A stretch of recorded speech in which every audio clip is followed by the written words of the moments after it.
जगत सारा क्षणिक है और आत्मा एक नित्य है। आत्मा का अनुभव बस एकमात्र नित्य है। कहन राज को कर नमन, करो महान यह काज। आप्त ज्ञान की प्राप्ति है, मंगलमय सुख साज। मंगलमय सुख साज।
चैतन्य स्वभावी भगवान आत्मा ही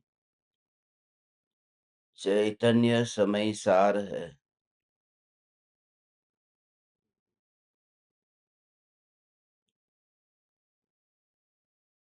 ग्रंथाधिराज समय सार को पढ़ने के लिए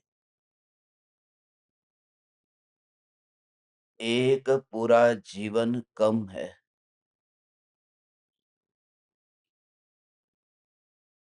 मगर चैतन्य समय सार को पढ़ने के लिए एक समय ही पर्याप्त है।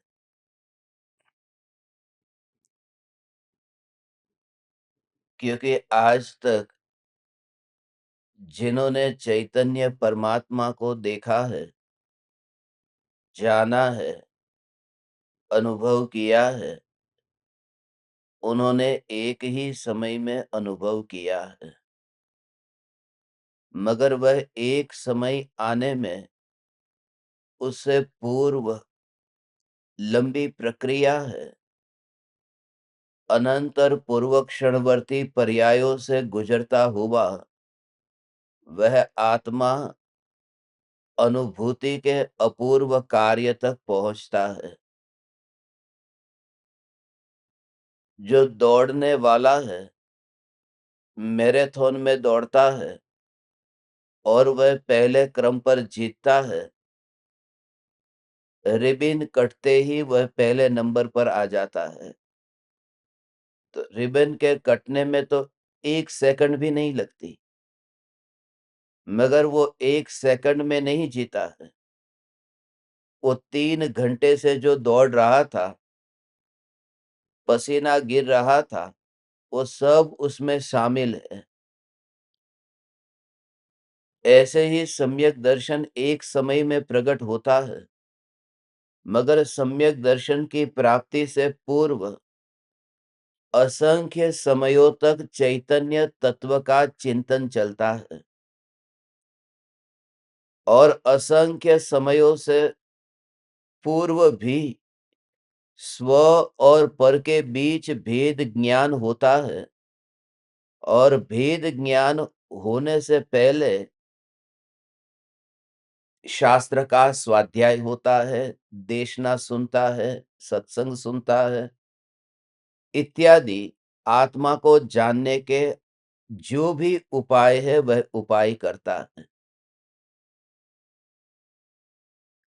समय सार की 11वीं गाथा पर हमारी चर्चा हुई इस संबंध में ही कि व्यवहार नहीं और निश्चय नहीं, दोनों ही नई जिनवाणी माता की 2 आंखें हैं और दोनों में से एक का भी निषेध करना योग्य नहीं है। जब व्यवहार नहीं की मुख्यता से कोई कथन होता है, तो उस समय निश्चय नहीं की मुख्यता से होने वाले कथन को गौण करना है। और निश्चय नहीं की मुख्यता से जब कथन होता है, तो व्यवहार नहीं की मुख्यता से होने वाले कथन को गौण करना है। निषेध किसी का भी नहीं करना है। क्योंकि जब हमें किसी लक्ष्य को सिद्ध करना हो, तो हम एक आंख को बंद रख करके, एक आंख को खुली रख करके लक्ष्य को सिद्ध करते हैं। कैमरे से यदि तस्वीर खींचनी हो, तो एक आंख बंद रखते, एक आंख खुली रखते। वो अर्जुन ने पक्षी की आंख को देखा था, तो दोनों आंखों से नहीं देखा था, एक आंख तो बंद है और एक आंख खुली है।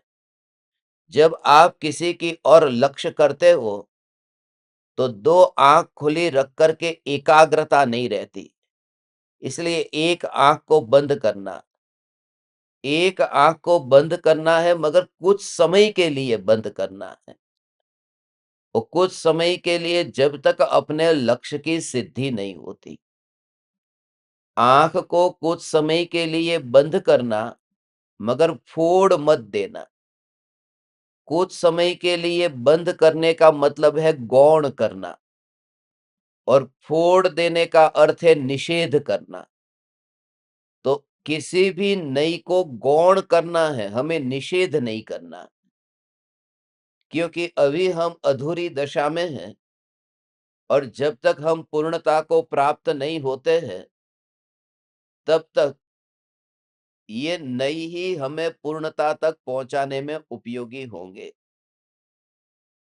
कल 11वीं गाथा में जो भेद पर हमारी चर्चा हुई थी, 4 प्रकार के व्यवहार नहीं और 4 प्रकार के निश्चय नहीं, 8 नयों पर अपनी संक्षिप्त चर्चा हो चुकी।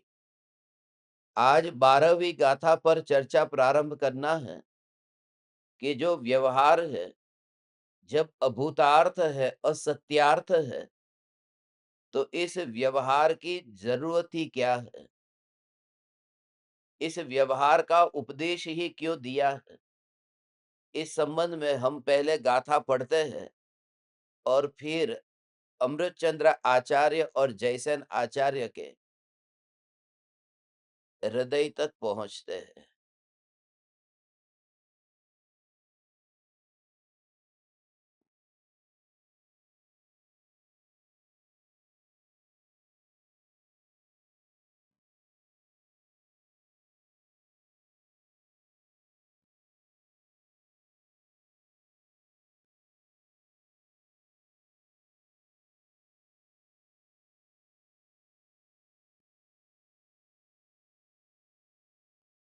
शुद्धो शुद्धादेशो णादवो परम भाव दरीसिहिं व्यवहार देशिदा पूर्णम जेदु अपरमेथिदा भावे। जो शुद्ध नहीं तक पहुंचकर श्रद्धावान हुए तथा पूर्ण ज्ञान चारित्रवान हो गए हैं, उन्हें शुद्धात्मा का उपदेश करने वाला शुद्ध नहीं जानने योग्य है। और जो जीव अपरम भाव में स्थित है, श्रद्धा ज्ञान चारित्र के पूर्ण भाव को नहीं पहुंच सके हैं, साधक अवस्था में ही स्थित है, वे व्यवहार नहीं द्वारा उपदेश करने योग्य है।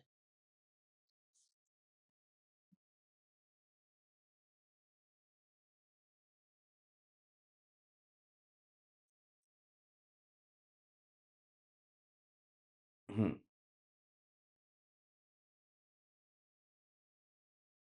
जो अपरम भाव में स्थित है, अपरम भाव का अर्थ है जो परम भाव तक, पूर्णता तक नहीं पहुँचे हैं, ऐसे जीव अपरम भाव में स्थित है। आचार्य अमृतचंद्र देव ने इस संबंध में ये जो दृष्टांत दिया है कि जो पुरुष अंतिम पाक से उतरे हुए शुद्ध सुवर्ण के समान वस्तु के उत्कृष्ट भाव का अनुभव करते हैं, उन्हें प्रथम, द्वितीय आदि पाकों की परंपरा से पच्यमान अशुद्ध स्वर्ण के समान अनुत्कृष्ट मध्यम भावों का अनुभव नहीं होता। इसलिए उन्हें तो शुद्ध द्रव्य का प्रतिपादक एवं अचलित अखंड एक स्वभाव रूप भाव का प्रकाशक शुद्ध नहीं ही सबसे ऊपर की एक प्रतिवर्णी का समान होने से जानने में आता हुआ प्रयोजनवान है। परंतु जो पुरुष प्रथम, द्वितीय आदि अनेक पाकों की परंपरा से पच्यमान अशुद्ध स्वर्ण के समान अनुत्कृष्ट मध्यम भाव का अनुभव करते हैं, उन्हें अंतिम भाव से उतरे हुए शुद्ध स्वर्ण के समान उत्कृष्ट भाव का अनुभव नहीं होता है।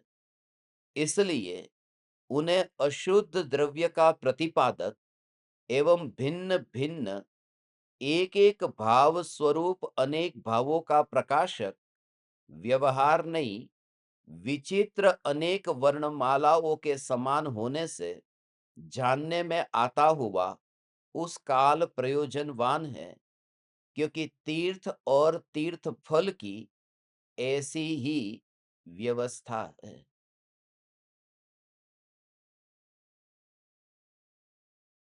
इसमें पूरा रहस्य बताया कि दो में से किसी को भी छोड़ना नहीं है। आपको ये भाषा थोड़ी कठिन लगेगी, मगर बात ऐसी है कि जो सोना है वो 16 वान से तप करके शुद्ध होता है। हम बोलते हैं ना, सोल वलु सोनू। तो उस सोने के अंदर जो मलिनता होती है, वो कचरा है। उस कचरे को जलाने के लिए उसे आग पर गर्म किया जाता है। तो जितना जितना वह गर्म होगा, उतना उतना उसमें से जो कालीमा है, मैल है, वो मैल जलता जाएगा।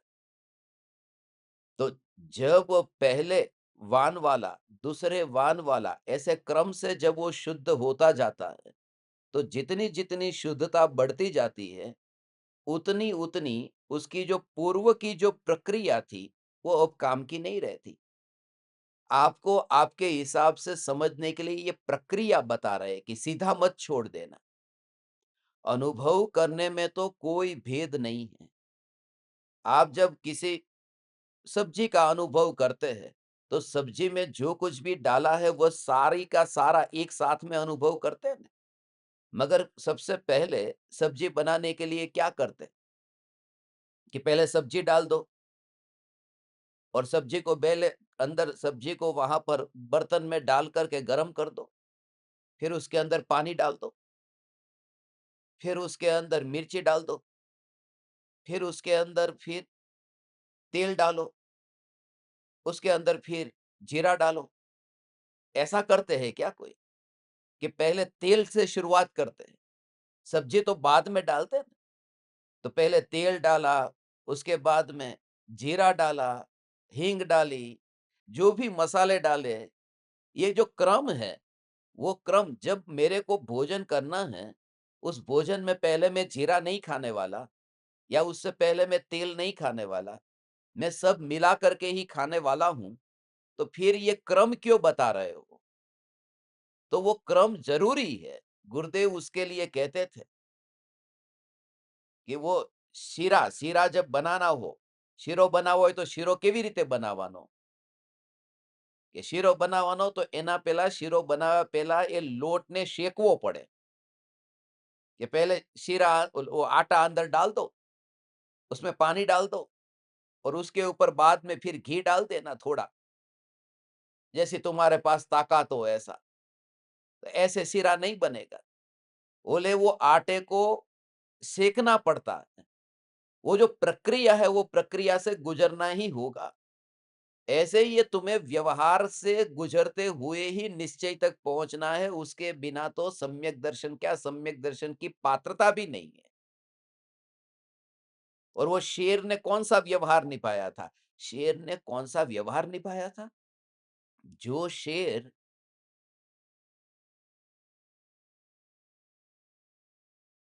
हिरण को नहीं छोड़ा, और मनुष्य का मांस तो जानवर को और अच्छा लगता है, तो जिसने हिरण के पीछे भाग करके हिरण को पकड़ा और हिरण को पकड़ करके मार डाला, ऐसे हिरण को जिसने नहीं छोड़ा और जिसमें और अच्छा मांस है, ऐसे मुनिराज सामने से उनके पास आए, फिर भी उनको मारा तो नहीं, उनके सामने हाथ जोड़ करके वहां बैठ गया।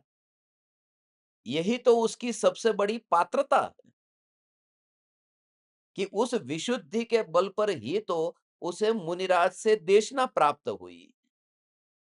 तो ऐसा मत समझना कि खाली बैठे बैठे ही मैं शुद्धात्मा हूं, मैं शुद्धात्मा हूं, आत्मा मिल जाता है। वो यथा योग्य गुरु के प्रति व्यवहार, इसलिए परम कृपालु देव ने जितना व्यवहार सिखाया है और परम कृपालु देव ने जितना व्यवहार का और निश्चय का बैलेंस बताया है, ऐसा मुझे समय सार के बाद में कहीं ऐसा देखने को नहीं मिलता, जितना और खास करके अपनी भाषा में अपने लेवल से समझाया। एक ओर से ये बात झूठी है कि आत्मा तो पर्याय से न्यारा है, और एक ओर से ये है कि आत्मा पर्याय वाला है। कल 4 प्रकार के व्यवहार और निश्चय हुए ना, सब बात सच्ची है। आत्मा का स्वरूप समझना है भगवान, तो स्वरूप को समझने के लिए यही समझना अलग बात है और अनुभव करना अलग बात है। प्रक्रिया तो ऐसे ही होगी ना। और उसका कारण क्या है? ये समझने की जरूरत क्या है? एक नियम है, आज तक ये नियम है कि किसी भी जीव को गुरु की देशना के बिना सम्यक दर्शन नहीं हुआ। उपवास के बिना हो गया हो, व्रत तप के बिना सम्यक दर्शन हो गया हो, मुनि धर्म अंगीकार किए बिना सम्यक दर्शन हो गया हो, तो अनुभव के लिए वो गुरु का उपदेश क्यों जरूरी है? इसलिए अब काम भोग के लिए तो कोई गुरु से सीखने जाते नहीं है। आज तक किसी ने किसी से ट्रेनिंग ली है कि मुझे हलवा चखना हो तो सुख लेने के लिए मुझे थोड़ी प्रैक्टिस कराओ, या फिर स्त्री को भोगना हो तो कहीं से सीखने के लिए क्लास करने गया हो, कि वो तो बचपन से ही बिना सीखे सीख गया है। तो आत्मा तो अपने स्वभाव की बात है ना, उसके लिए गुरु से सीखने की जरूरत क्या है? जब भोगों की बात जो अपना स्वभाव नहीं है, वो भी बिना सीखे सीख जाता है, तो आत्मा के अनुभव की बात जो अपना स्वभाव है, उसके लिए गुरु की जरूरत क्या है? एक कारण से जरूरत है, क्योंकि काम भोग की कथा जो हमने पूर्व में अनंत बार सुनी है, उसका हमें अनुभव पूर्व में हो चुका है, इसलिए उसे सीखने की जरूरत नहीं है। और यह अनुभव आज तक कभी नहीं हुआ है, इसलिए सीखने की जरूरत है। कभी अनुभव नहीं हुआ है, कभी पहचाना नहीं है, ये नया मार्ग है, इसलिए नए मार्ग पर किसी की जरूरत है, और वो अनादि का है, उसमें जरूरत नहीं है। अब छोटा बच्चा है, 2 दिन का बच्चा भी, उसको कोई सिखाने गया है कि माँ के पास में, माँ के स्तन में से दूध कैसे निकलता है? उस बच्चे को किसने ट्रेनिंग दी? माँ ने बोला कुछ उसको? वो कैसे सीखा है? वो पूर्व के संस्कार है। तो काम भोग विकार के, इंद्रिय के विषयों के, 5 इंद्रिय के विषयों के, ये सब संस्कार सीखने की जरूरत नहीं है, मगर आत्मा का स्वरूप नियम से गुरु से सीखना ही पड़ेगा, गुरु या देव से। क्योंकि जिसको दिखाई देता है गुरु कृपालु देव ने कहा है ना, पामेलो पमाड़ से, जिसने पाया है वही तुम्हें प्राप्त करा सकता है, जिसने देखा है वही तुम्हें दिखा सकता है, जिसकी आंख ठीक हो गई है वही दूसरे की आंख का ऑपरेशन कर सकता है, जो जाग चुका है वही दूसरे को जगा सकता है, जिसका दिया जल चुका है वही दूसरे का दिया जला सकता है। इसलिए ये व्यवहार की जरूरत है। और यदि कोई अहंकार के वश में आकर कहे कि नहीं, मैं अपने आप कर लूंगा, अपने आप कर लूंगा, आत्मा का ज्ञान तो होगा नहीं, देशना भी जो मिलती थी वो नहीं होगी, अहंकार की वजह से। ऐसे ही तो जीव समोसरण में आकर के उस अक्कड़ता की वजह से कितने भव भ्रमण हो गए। मारीची के इतने भव भ्रमण क्यों हुए?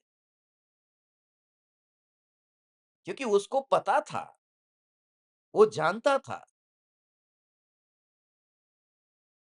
और खाली पात्र जो था वो भर गया।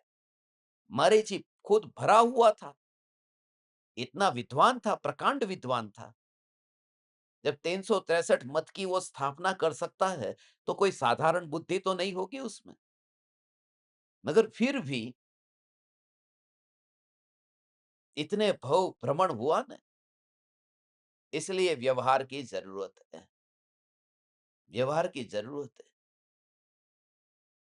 इसलिए आपको कहा था ना कि पहाड़ की अभी ये सब व्यवहार आएगा, तीर्थ की यात्रा, व्रत, तप, पूजा, भक्ति, ये सब आएगा। और जहां-जहां तुम ये कहते हो कि हमारे शरीर में शक्ति नहीं है, व्रत तप नहीं हो सकता है, उपवास नहीं हो सकता है, ये नहीं हो सकता है, तो वहां पर तो फिर इंद्रियों के विषयों को भोगना का काम होता है, और ये व्रत तप नहीं होता है। तो गुरुदेव ने कहीं पर भी व्रत तप का निषेध नहीं किया। उन्होंने तो स्वरूप की महिमा बताई और ये कहा कि अनुभूति के साथ-साथ में ज्ञानी को इस प्रकार के भाव आते हैं, बस वो भावों को बताया, भावों का निषेध नहीं किया। तो ये 12वीं गाथा ये कहती है कि व्यवहार की जरूरत है, क्योंकि गंगा तक पहुंचना हो और गंगा को समझना हो, तो गंगा के नक्शे से ही गंगा को समझा जा सकता है। आप गंगा के किनारे पर चले जाओ और गंगा को समझना है, तो मैं इधर से देखो, इधर से देखो, गंगा कितनी विराट है, उसकी चौड़ाई ही इतनी है। अभी हम गए थे ना पटना, तो गंगा की चौड़ाई कितनी है? वो 13-14 किलोमीटर का तो ब्रिज है। तो वहां पर गंगा को समझने के लिए तो कागज के ऊपर ही समझना पड़ेगा कि देखो ये हिमालय, ये यहाँ से गंगा शुरू हुई और फिर नीचे नीचे नीचे आती आती देखो ये बंगाल तक पहुंची, तो वो कागज पर ही समझ में आ सकता है। तो गंगा को समझने के लिए गंगा का नक्शा चाहिए।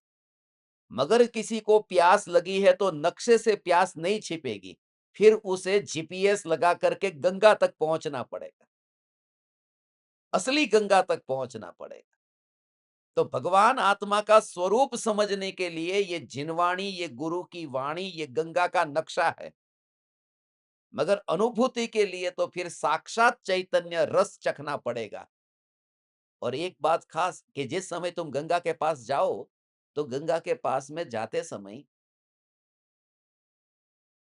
वो नक्शा, अरे ये नक्शे का कितना उपकार है, इस नक्शे ने मुझे गंगा तक पहुंचाया है, हे नक्शा तेरा उपकार है, ऐसा करते बैठोगे तो पानी कब पियोगे? जब गंगा के पास पहुंच जाओ तो उस नक्शे को बिल्कुल अपनी थैली में रख देना और फिर पानी पी लेना। मगर पहुंचो तब, हाँ, उससे पहले तो वो नक्शा ही पहुंचाएगा। समझ में आ रहा है ना? हे चैतन्य परमात्मा, जब तक तू उस अनुभूति तक नहीं पहुंचा है, तब तक ये व्यवहार का नक्शा बहुत जरूरी है, ये उपदेश। और वास्तव में उसको छोड़ना नहीं है। आज तक किसी ने व्यवहार को छोड़ा नहीं है। व्यवहार को छोड़ा नहीं जाता। जब वो ऊपर की दशा में पहुंचता है, तो व्यवहार छूट जाता।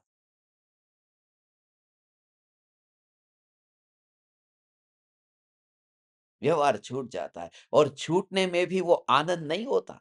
व्यवहार छूटता भी है और छूटने के साथ-साथ में वहां पर इतनी गंभीरता होती है, व्यवहार छूट भी रहा है, छोड़ना भी है, और फिर भी स्वरूप के अंदर मस्त वो लड़की की विदाई की तरह व्यवहार है।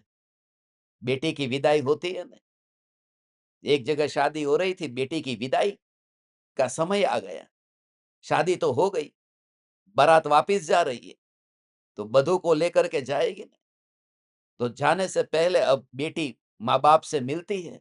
वो जो दृश्य होता है, वो गजब का होता है। बाबुल की दुआएँ लेती जा, जा तुझको सुखी संसार मिले, वो गाना जो चलता है और बेटी की जो विदाई होती है, तो उसमें बेटी की आँखों में आँसू थे।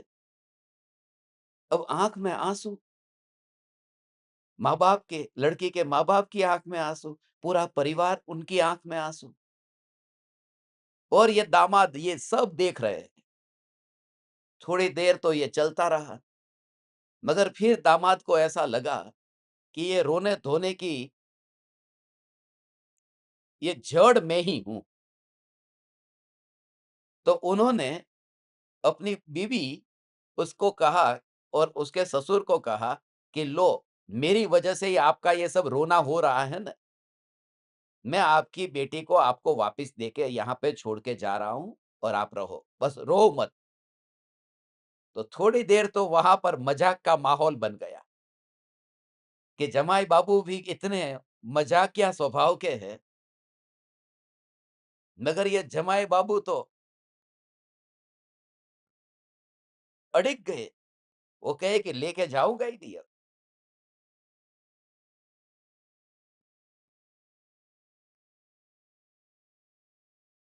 तो वो लड़की चुप ही नहीं हो रही, रो रही है। फिर जब लड़की के बाप से नहीं सहा गया, तो उस वो गुस्से में आ गए। उसने कहा, देखो जमाई बाबू, आपको हमारी लड़की को लेकर के जाना ही पड़ेगा। हम विदाई करेंगे और हम रोएंगे भी। ये दोनों काम होगा। ये विदाई खाली विदाई नहीं है, हमें रोना भी है और विदाई भी देनी है। तो ये व्यवहार बेटी की विदाई जैसा है। छूटता तो है, मगर छूटने में उछल-कूद नहीं होती, अच्छा हुआ चलो व्यवहार गया। अंदर से ये भी है कि अरे! जिस व्यवहार ने मुझे यहाँ तक पहुँचाया था, उस व्यवहार का आदर भाव भी, उस व्यवहार के प्रति वो निर्दयता कहा है, मगर निर्दयता उनके लिए है जो निश्चय के अंदर इतने मस्त हो गए हैं। निर्दयता शब्द में वो जानबूझ करके मारना नहीं है व्यवहार को, वो सहजता है। निर्दयता का मतलब क्या, कि जब अंदर का केला खाया है, तो छिलके को निकाल दिया, तो निर्दयता से निकाल देना। अब निर्दयता से निकालने का मतलब ये नहीं है कि छिलके को आप फिर वहां पर क्रश कर देना, उस छिलके के ऊपर पैर रख देना, ये नहीं करना।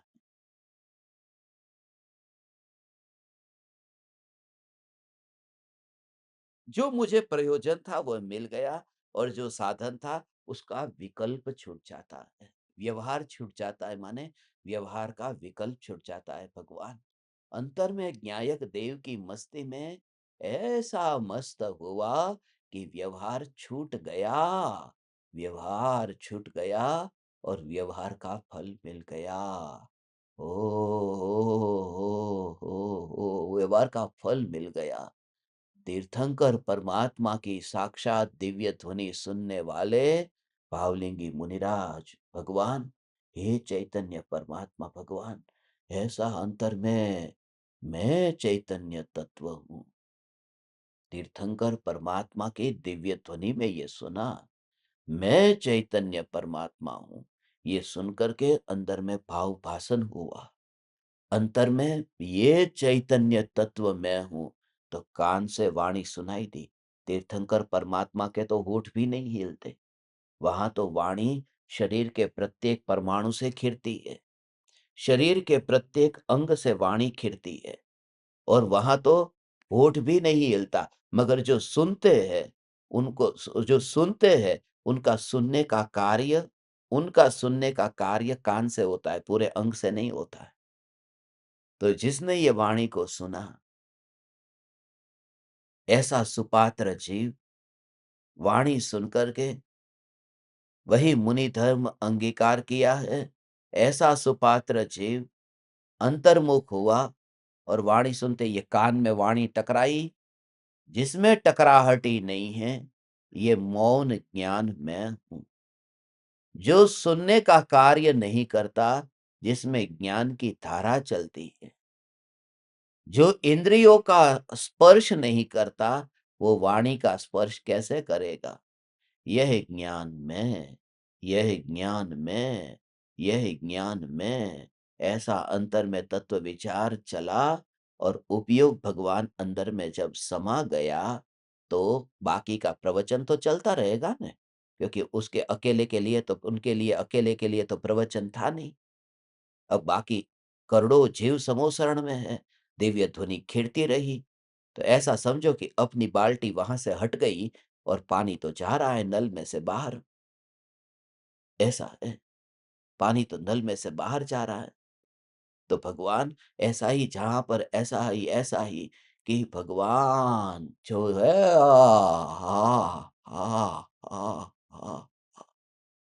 न्यायक का जो अंतर का अनुभव, जो प्रयोजन था, जो ज्ञान असल में जिस ज्ञान की अनुभूति के लिए समूह शरण में प्रवेश किया था, वह ज्ञान अब उसने पाया। ओ वाणी सुन करके तो बुद्धि में स्टोर होता था, कान से सुना था तीर्थंकर की दिव्य ध्वनि को, तो वह तो बुद्धि में स्टोर होता था। मगर जब वह बुद्धि से नाता टूटा और ज्ञान ज्ञान स्वभाव अंतर में अनुभव में आया, यह ज्ञान मात्र भगवान आत्मा में, यह ज्ञान मात्र भगवान आत्मा में, तो कान तो पड़ा रहा, हाँ, और उपयोग अंतर में लीन हो गया और भगवान की वाणी छूट गई। हैं? जैसे फॉल बहता हो ऐसा। अब कैसा नाइग्रा फॉल बह रहा है, अब वो नाइग्रा फॉल बहता है, मुझे प्यास लगी है, उस फॉल में से मैंने अपनी अंजुली में पानी थोड़ा लिया। मैं गया था उसके पास पानी पीने के लिए, अब मैं वहां गया और मैंने पानी लिया और अब पानी पी रहा हूं। अब पानी पी रहा हूं, जब जब जब मैं पानी पी रहा हूं और उस समय मैं इतना एकाग्र हो गया कि वो जो फॉल, वो जो बह रहा है, पानी का धोध जो बह रहा है, उसकी ओर मेरा ध्यान न गया। फिर भी असाधना नहीं हुई, अनादर नहीं हुआ। मैंने वो जो धोध बहता है, वो जो धबधबा बहता है, उसका उपयोग कर लिया और पानी पी लिया। तो व्यवहार छूट गया। इसको कहते हैं देशना। भगवान की वाणी सुनना जो व्यवहार था न, वो व्यवहार छूट गया। भगवान वाणी सुनना जो व्यवहार था, वो व्यवहार छूट गया। व्यवहार को उस जीव ने छोड़ा, नहीं मुझे वाणी नहीं सुननी, नहीं मुझे वाणी नहीं सुननी, ऐसा तो नहीं किया न। जब जब अंतर में स्वरूप में ऐसा उपयोग सरक गया, जब अंजुलि से पानी लेकर के वो पीने में इतना व्यस्त हो गया कि ध्यान ही न गया कि ये ये ज्ञान अंतर में अनुभव में आया, तो अनंत तीर्थंकर परमात्मा की दिव्य ध्वनि भी क्यों न हो, अब ध्यान नहीं गया उसकी ओर। लक्ष्य अब बिल्कुल, अब उसका क्या हुआ, व्यवहार का क्या हुआ, कुछ नहीं। अब सीधा है, ओह ओह ओह ओह ओह ओह, हे चैतन्य परमात्मा, ऐसा ये चैतन्य चैतन्य चैतन्य स्वरूप है। ये व्यवहार छूटता छूटता छूटता है, मगर छूटता हुआ व्यवहार वो कैसा है, वो जानने में आ जाता है। छूटा हुआ जानने में आ जाता। तेरी समझ में आ रहा है? हे तीन लोक के नाथ परमात्मा, हे भगवान आत्मा, इसका भाव देख कि जब ऐसा समझ तो समझ, थोड़ा समझ ऐसा हो। हाँ, 7:12 पर भगवान की दिव्य ध्वनि सुनते-सुनते तू उस वाणी से हट गया, तेरा उपयोग वहां से हट गया और अंतर में समा गया। हे चैतन्य परमात्मा, जब तू अंतर में समा गया और उस समय वाणी छूट गई, तो 7:13 पर क्या कहा पता नहीं, 7:14 पर पता नहीं, 7:15 पर पता नहीं। अब 8 बजे से पहले, वो 8 बजे से पहले जितना भी भगवान ने कहा कुछ भी पता नहीं, क्योंकि तेरा ध्यान अंतर में था और वो सारी वाणी छूट गई। वो जो छूट गई वाणी, उस वाणी को तूने अब 8 बजे जाना, सब जान लिया। वो केवल ज्ञान में जान लिया कि भगवान ने क्या कहा था। तो छूट गया, वो छूटा नहीं है, क्योंकि केवल ज्ञान हुआ ना, तो उसमें तो 3 लोक 3 काल का सब कुछ जानने में आ गया। मैं आपसे ये कहता हूँ भगवान, कि जब उपयोग अंतर में समा जाता है, उपयोग न्यायक में समा जाता है, तब व्यवहार छूटता है, वह छोड़ता नहीं है। और आज तक किसी ने व्यवहार को छोड़ा ही नहीं है, व्यवहार को छोड़ा नहीं है। ये तुम निश्चयाभासी मत हो जाना, ऐसा इसका भाव है। ये ये व्यवहार है, ये व्यवहार छोड़ने योग्य है, ये उनकी श्रद्धा में होता है। मगर छोड़ू, ऐसे छोड़ने से छूटता नहीं है। और सब प्रकार की दशाओं ध्यान में नहीं आया। ये जब अंतर में न्यायक में उपयोग ऐसा स्थिर हो गया कि पता नहीं कि बाहर में दिन है, रात है। अरे मुझे तो देव दर्शन का नियम था, मगर देव दर्शन का नियम था तो पता ही नहीं चला। हमारे जैसे जीवों को पता नहीं चलता। तो वो जो मुनिराज की दशा और उस भूमिका में भी व्यवहार निभाया ने, ये क्या था? आचार्य कुन-कुन देव जो है, जो कह रहे हैं व्यवहार छोड़ने जैसा है भगवान, तो ये व्यवहार छोड़ने जैसा है, ये लिखा, ये लिखना, ये हमारे प्रति करुणा का भाव उनको आना और समय सार कांटे के माध्यम से लिखना, ये क्या था? ये व्यवहार ही तो था। कहाँ छोड़ा व्यवहार? मगर जब वे अंतर में लीन होते थे और 7वें गुणस्थान में जाते थे, तब लिखने का काम छूट जाता था। छोड़ा उन्होंने कभी नहीं है। वो काँटा काँटे की जगह पड़ा रहता था। ताड़ के पान वहीं पर ही पड़े रहते थे और फिर वो कनेक्शन मिलाना पड़ता। हमको ऐसा होता है ना, क्या लिखा था? फिर कोई मेहमान आ गया, फिर मेहमान में फिर मैं क्या कर रहा था, कहाँ लिख रहा था? तो कनेक्शन जोड़ना पड़ता है कि कहाँ उसका अंत कहाँ हुआ था। और ऐसे ये समय सार लिखा गया। आप ज़रा विचार करो, आप ज़रा विचार करो भगवान, कि आपको कुछ मैं नोट्स बनाने के लिए कहूँ, कुछ लिखने के लिए कहूँ और हर 48 मिनट में कोई ना कोई मेहमान आ जाए, जहाँ पर आपका ध्यान जाए। पूरे दिन भर ऐसा हो और मेहमान के साथ फिर थोड़ा टाइम बैठना पड़े, फिर लिखने का, फिर मेहमान डोरबेल बजे और फिर मेहमान के पास में जाना पड़े। तो कैसा कि मेरी एकाग्रता नहीं रहती और फिर भी उपयोग को कैसे करके ये समय सार लिखा।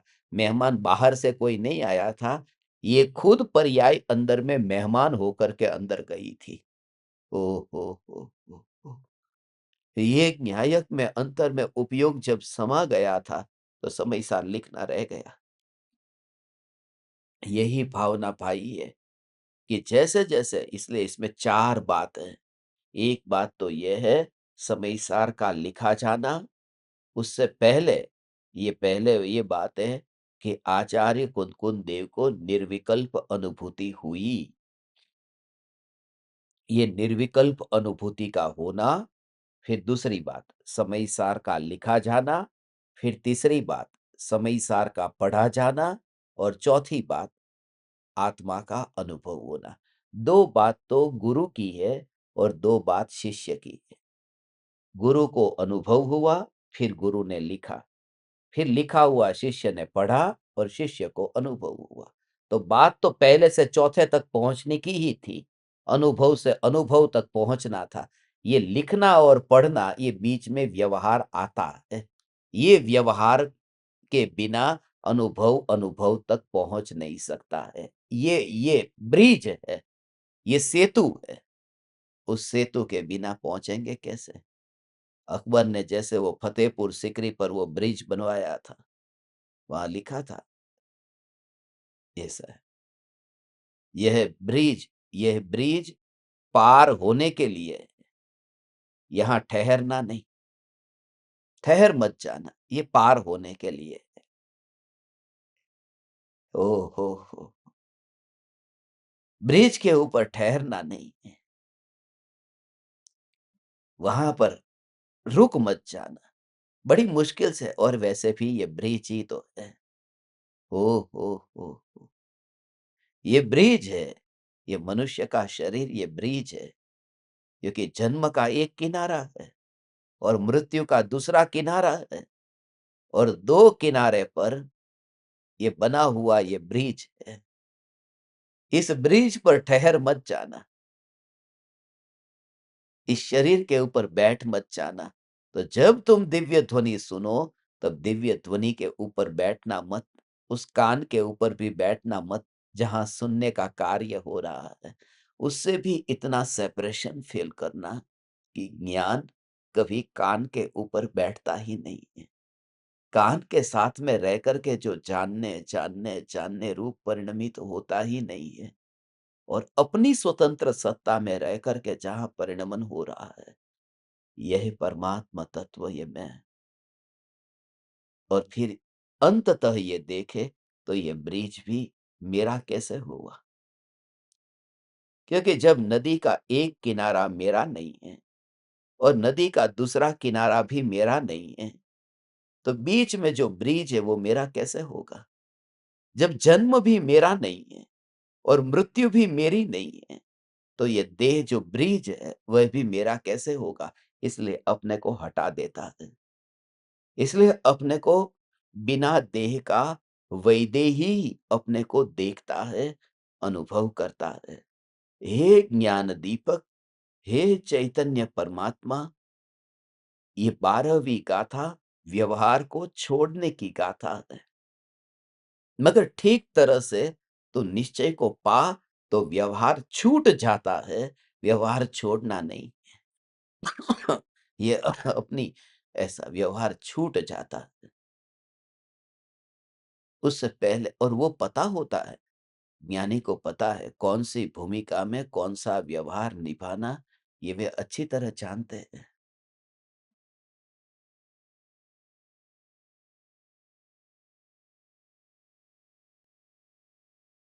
अभी पूरी तरह से वैराग्य आया नहीं है। मुनि धर्म मुनि धर्म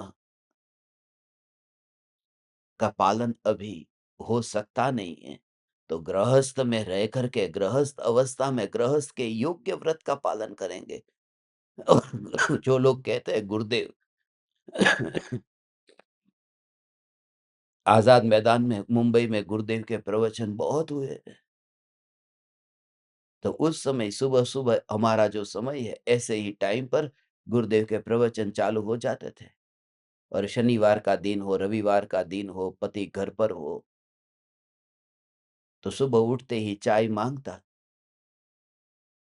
तो घर पे जाकर के जैसे ही पत्नी तो सुनने के लिए चली गई प्रवचन, घर पे जाते ही और पता चला झगड़ा हुआ फिर बहुत, चाय नहीं बनाई, ये नहीं किया। तो गुरुदेव को पता चला तो गुरुदेव ने ये कहा, मैंने सुना है, जो गुरुदेव के साथ में बरसों तक रहे, जहाँ गुरुदेव ठहरते थे मुंबई में, नीलांबर बिल्डिंग में मुंबई में ठहरते थे, वहाँ पर गुरुदेव का अंतिम अंतिम वो देह त्याग होने के बाद में भी गुरुदेव के मृतदेह को वहाँ नीलांबर बिल्डिंग में लाया। वो जो नीलांबर बिल्डिंग है, पेडर रोड के ऊपर है, शांति भाई झवेरी करके थे, उनको उनको उनके उनके पूरे परिवार को उनके साथ में मेरा बहुत गहरा संबंध था क्योंकि पूरे उनकी बेटी को, उनके बेटे की बहू को, उनके बेटे के बेटे को, सबको मैं पढ़ाता था उस समय। उनके घर में वहाँ से मैंने सुना। कि गुरुदेव ने ऐसा व्यवहार सिखाया है कि पहले तो अपने बच्चों को यदि खाना नहीं दे सकते और बच्चा भूखा बैठा है और तू चैतन्य की पुकार सुने, तेरे को पचेगी कैसे? ये वाणी तेरे को कैसे पचेगी? तो अपनी भूमिका के योग्य यथा योग्य व्यवहार तो निभाना होगा। और वह कला है, वह ज्ञानी के अंदर प्रकट हो चुकी है। अज्ञानी सुनता है, गिरता है, ठोकर खाता है, फिर उठता है। तो निराश भी मत होना। जीवन में बहुत भूल होती है। अनजानी मंजिल है, अनजाना रास्ता है। बहुत बार भूल होने की संभावना है, मगर तू मार्ग को मत छोड़ना, मार्ग मत छोड़ना। और उसमें भी कहा न, परम कृपालु देव और गुरुदेव जैसे इस नाविक के योग में रह करके अब हम कैसे भटकेंगे? नाविक हमें मिले न, ये सुकानी हमें मिले न, जिनकी नाव में हम बैठे हैं, आप भी बैठे हैं, मैं भी बैठा हूँ। परम कृपालु देव, गुरुदेव की नाव हमें प्राप्त हुई है। इसलिए भूमिका के अनुरूप ये यथा योग्य व्यवहार, यथा योग्य व्यवहार निभाना, यथा योग्य व्यवहार निभाना। ये सारी झंझट, झगड़े, ये सब जो हो रहा है, पति कहता है कि तू मेरे साथ में काम भोग कर तू। पत्नी कहती मेरे को रस ही नहीं है, मेरे को रस ही नहीं है, क्योंकि ये सब में सुख कहाँ है?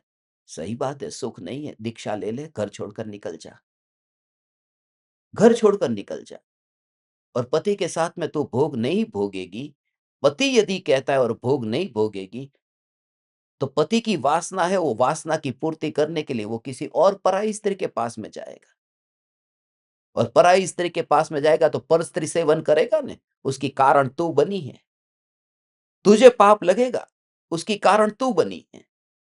क्योंकि तू गृहस्थ दशा में रह करके पत्नी का व्यवहार नहीं निभा रही। तू कहे मेरे को रस नहीं है, तो छोड़ के निकल जा, दीक्षा ले ले न। फिर वो किसी नई पत्नी को ढूँढ लेगा, शादी कर लेगा, फिर परस्त्री सेवन का पाप उसको भी नहीं लगेगा और तेरी भी साधना हो जाएगी। मगर जिस भूमिका में तुझे रहना है, उस भूमिका में उस रूप में रहना ही होगा। और ये तो एक व्रत की बात कही, ऐसे ही सभी प्रकार में। पति के लिए पत्नी को, पत्नी के लिए पति को। और जब तू इतना सत्संग सुन करके तुझे खुद को व्यवहार का ठिकाना नहीं है, तो उस पति से तू कैसे उम्मीद कर सकती है जिसने कुछ सुना ही नहीं? तो असली जीवन की कसौटी गृहस्थ दशा में रह करके बहुत कसौटी होगी। मैं आपको भोगों की प्रेरणा नहीं देता हूं, मेहरबानी करके मेरे इन शब्दों का गलत अर्थ मत निकालना। मैं आपको दृष्टिकोण बता रहा हूं कि इस भूमिका में इस प्रकार का व्यवहार यदि नहीं निभाया जाता, तो उसका फल जहां कहां तक पहुंचता है, वो तुम्हारी नजर में होना चाहिए।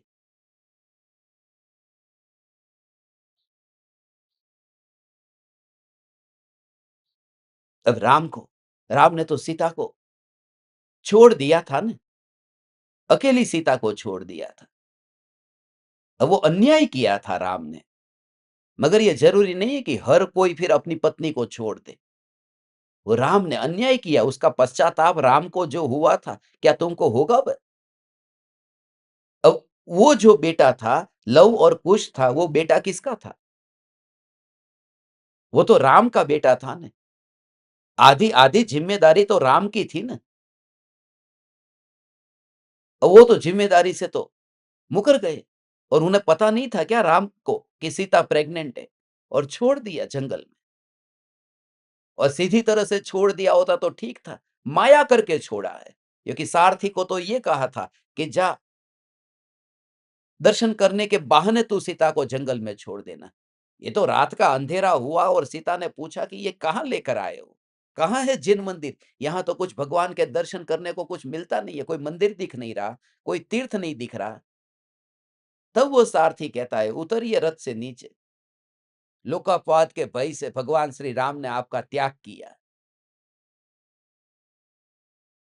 तो वो लव और कुश को डिलीवरी करके वहीं पर ही छोड़ देती सीता। बहुत सी माँ नहीं छोड़ देती, जब पति के प्रति, मगर रंच मात्र भी पति के प्रति भी विरोध नहीं। और सीता ने ये कहा कि वो उदय था, जिसने मुझे जंगल में छुड़ाने का वो आपको भाव आ गया, वो आपका उदय था। और मैं जंगल में गई, वो मेरा उदय था। उदय था कर्म का, ऐसा था। अब उसको कब तक उसकी जुगाली करते रहेंगे? એને ક્યાર સુધી વાગોળતા રહેશું આપણે? हो चुका सो हो चुका। अब जाने दो ना, जो हो चुका सो हो चुका। जो हो चुका सो हो चुका, अब जाने दो। अब तो कुछ ऐसा काम करना है कि जैसे ही जो हो चुका वो दोबारा न हो।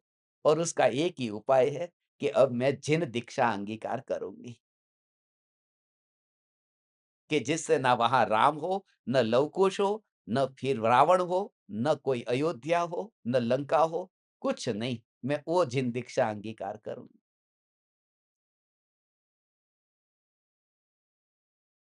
समझ में आ रहा है? ये व्यवहार जो है, ये व्यवहार तुम अपनी भूमिका के अनुसार निभाना।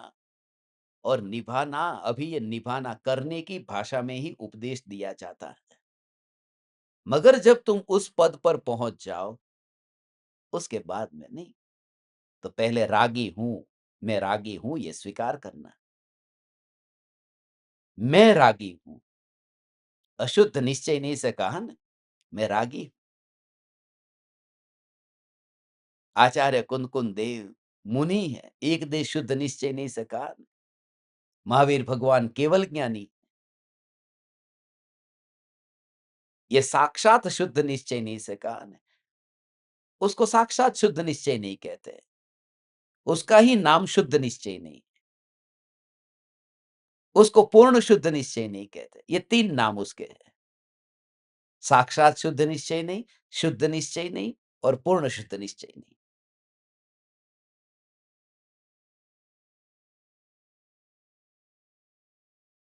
और वहाँ पर भी मैं नहीं, पर्याय मैं हूँ ही नहीं।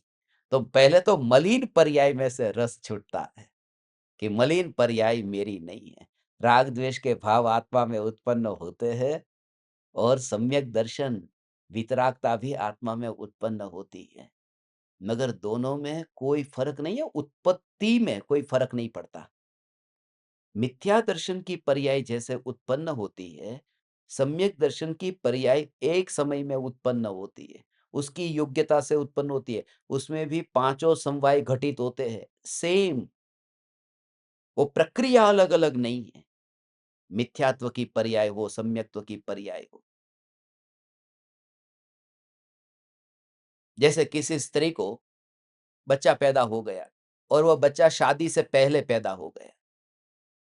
और किसी को अब वो शादी करने के बाद में बच्चा पैदा हुआ, तो माँ के गर्भ में जो 9 महीने बच्चा रहेगा, वो बड़ा होगा, उसकी जो प्रक्रिया जो है पेट में बड़ा होने की, वो तो एक सी होगी ना, शादी करके हो या बिना शादी का हो, वो प्रक्रिया में अंतर नहीं है।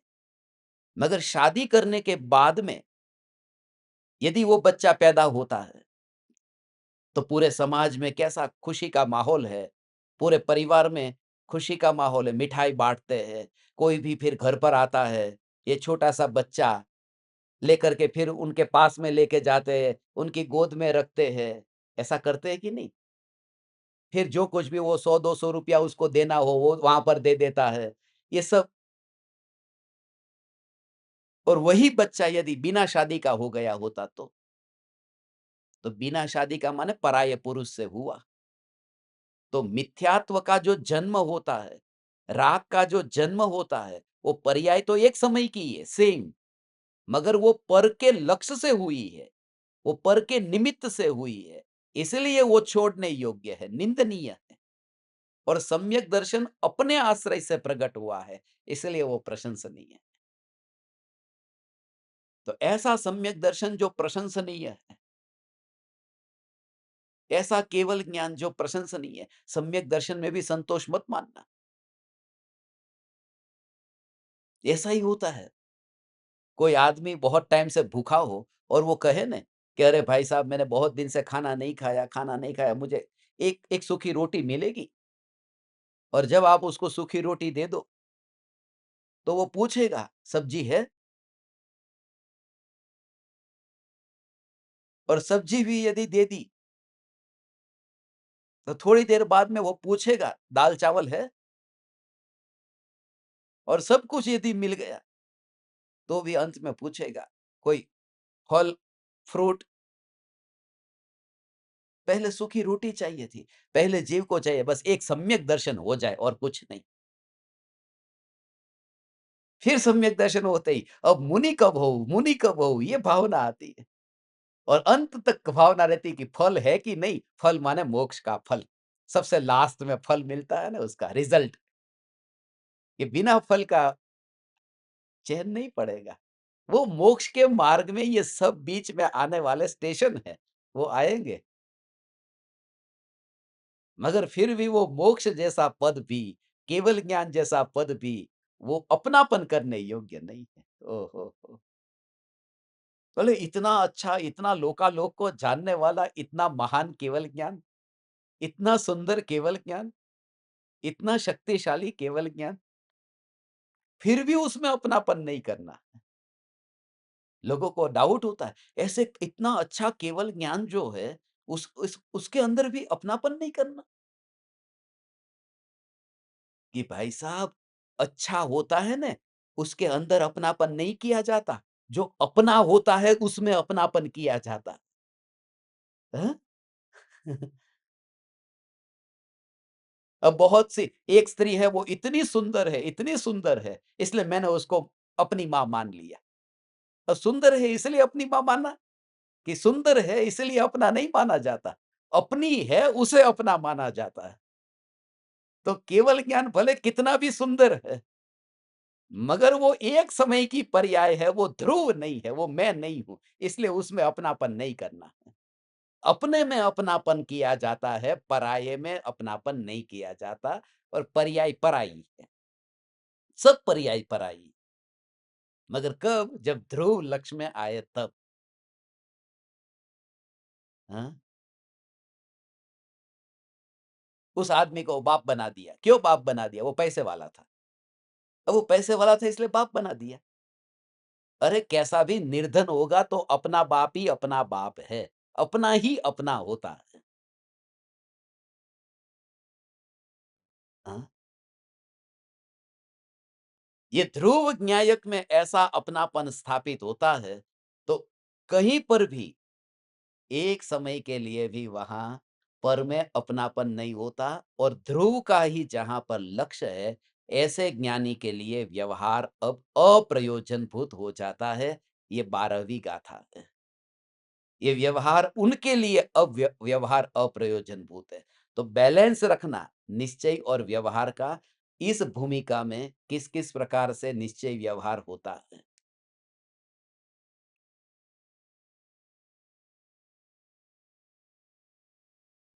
पढ़ते देखो अंत में।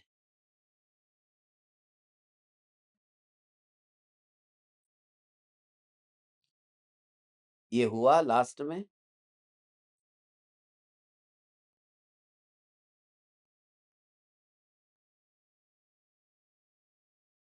जैसे यदि किसी को मंदिर जाना है, तो उसके पास जाने-आने की सुविधा होनी चाहिए। यदि कोई गाड़ी से मंदिर की यात्रा करता है, तो उसे मंदिर पहुँचने पर कार छोड़ना ज़रूरी है। ऐसे ही पूर्ण शुद्ध पर्याय रूपी लक्ष्य की प्राप्ति होने पर व्यवहार नहीं छोड़ देना चाहिए। जैसे सीढ़ी चढ़ते समय व्यक्ति पिछले चरण को पीछे छोड़कर ऊपर जाता है, याद रहे पीछे की छोड़ देना मगर तोड़ मत देना। पीछे की सीढ़ी को छोड़ देना मगर तोड़ मत देना, क्योंकि ऐसे अनेक जीव हैं जो उसी मार्ग पर चलकर आगे जाने वाले हैं। ऐसे ही व्यवहार नहीं छोड़ने योग्य है, मगर तोड़ने योग्य नहीं है। जैसे केले का छिलका केले की रक्षा करता है, अतः जब तक अंदर का केला खाया नहीं जाता, तब तक छिलके को पूरी तरह से नष्ट नहीं करना चाहिए। ऐसे ही व्यवहार नहीं आत्मा का रक्षक है और निश्चय नहीं पूरी तरह से समझ में आने पर ही व्यवहार नहीं छोड़ने योग्य है। जैसे कपड़े को धोने के लिए साबुन का उपयोग होता है, साबुन के जाग भी दाग है। कपड़े की धुलाई हो जाती है, तब साबुन और मैल दोनों ही धो दिया जाता है। ऐसे ही आत्मा की शुद्धि के लिए व्यवहार नहीं उपयोगी है, परंतु जैसे ही आत्मा शुद्ध होता है, व्यवहार नहीं छूट जाता है। आत्मा में शुद्ध अवस्था टिक कर रहती है।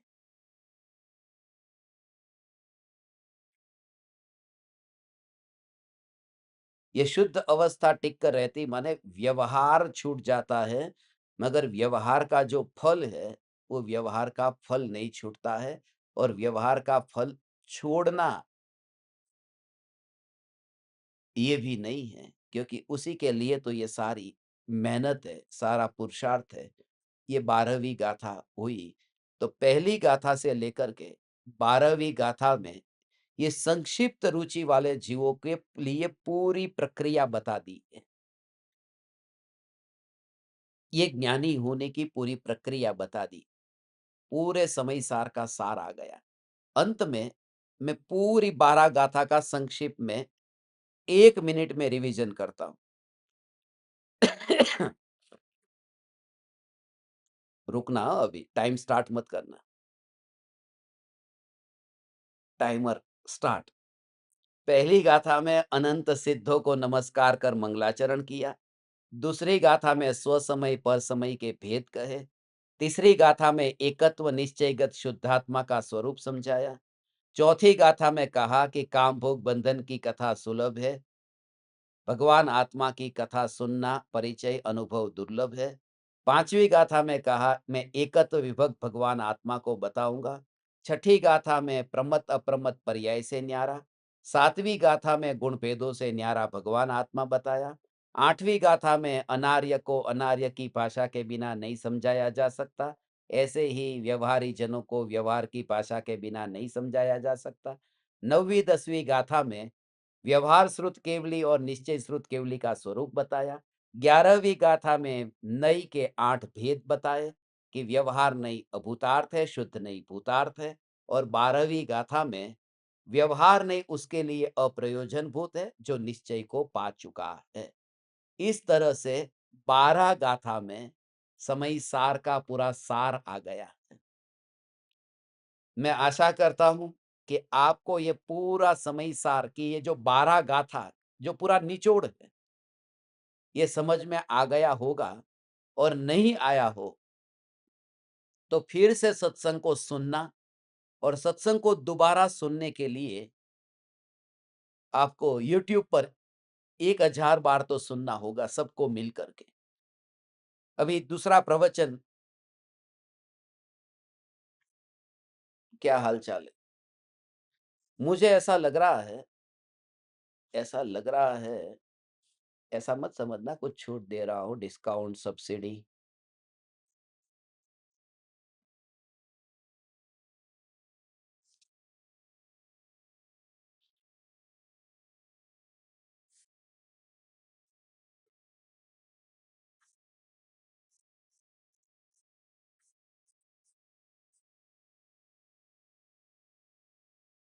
हम्म,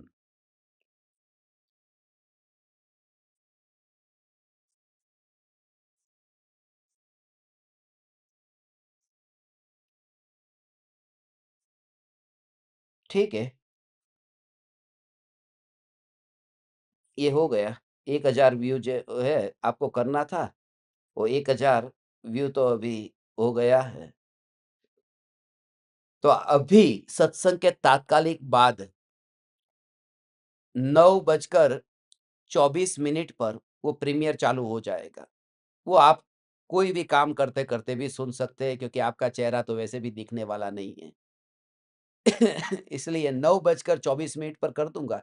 अब 1:24 का नियम इसलिए नहीं रखेंगे, क्योंकि 1:24, 1:24 करेंगे ना, तो आप पहुँच नहीं पाएँगे मेरे पास में, क्योंकि एक-एक दिन का गैप फिर हमेशा रहेगा। तो पहुँचेंगे कैसे? मुझे तो ऐसे पहुँचाना है कि आप मेरे पास में जल्दी से जल्दी आ जाओ। जहाँ मैं ज़ूम पर हूँ, वहाँ आप यूट्यूब पर आ जाने चाहिए। तो ये है। जैसे ही आधी रात को भी मुझे पता चला कि 1000 व्यू हो गए हैं, मैं आधी रात को भी प्रीमियर सेट करके लिंक भिजवा दूँगा, जिनको सुनना है वो सुनना शुरू कर दें। अभी तो 12 गाथा में समयसार संक्षिप्त पूरा हुआ है। असली समयसार अब कल से चालू हो रहा है। 13वीं गाथा,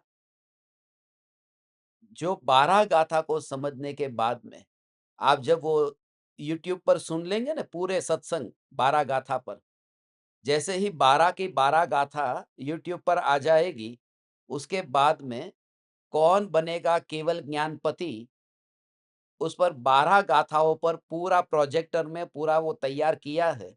तो आप उसकी भी तैयारी करना, नोट्स बनाना। और दूसरी बात कि जब भी हम अगली बार मिलेंगे, जैसे गजपंथा में मिलते हैं, उमराला में मिलते हैं, कहीं कोई तीर्थ पर मिले, तो जब भी आप सब मिलने के लिए आते हैं, एक टाइम ऐसा रखेंगे जब आप सबको अपनी-अपनी नोटबुक लेकर के आनी है। वो सबकी नोटबुक मैं चेक करूँगा और चेक करके उसमें किसकी बेस्ट नोटबुक है, हैंडराइटिंग अच्छे है, नोटबुक कैसी बनाई है, लिखने में कितनी क्लीनलीनेस है, तो पूरा ध्यान रखकर उसमें सिलेक्शन होगा, तो अच्छी तरह से नोट्स बनाना, अच्छी तरह से पॉइंट टू पॉइंट सब लिखना और अंत में इसे भी छोड़ देना और अपने चैतन्य स्वरूप में लीन होना। ऐसा नहीं, चैतन्य स्वरूप में लीन होगे तो ये सब छूट जाएगा। चैतन्य समय-सार, चैतन्य समय-सार, चैतन्य समय-सार।